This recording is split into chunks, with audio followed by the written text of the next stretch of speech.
Welcome to the magnificent city of Miami and the fourth day of close and intense racing.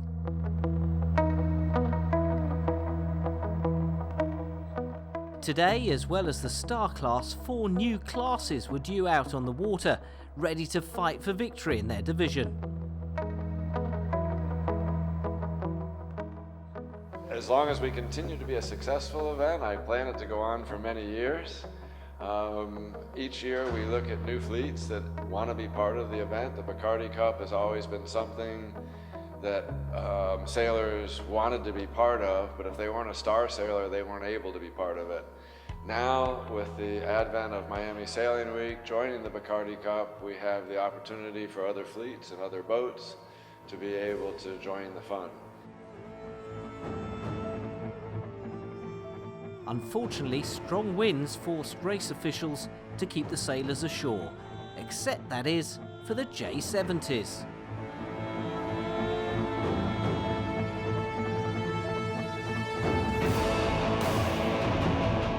It needed a certain bravery to take on the conditions as the sailors blasted across the start line to begin their fight for the top of the leaderboard.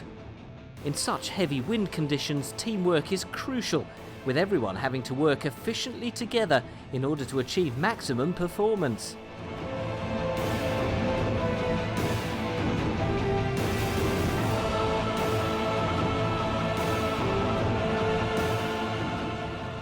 So after 3 races, Mexican Flojito y Cooperando leads the J70 class, closely followed by Italian Calvi Network, with just 1 point between them.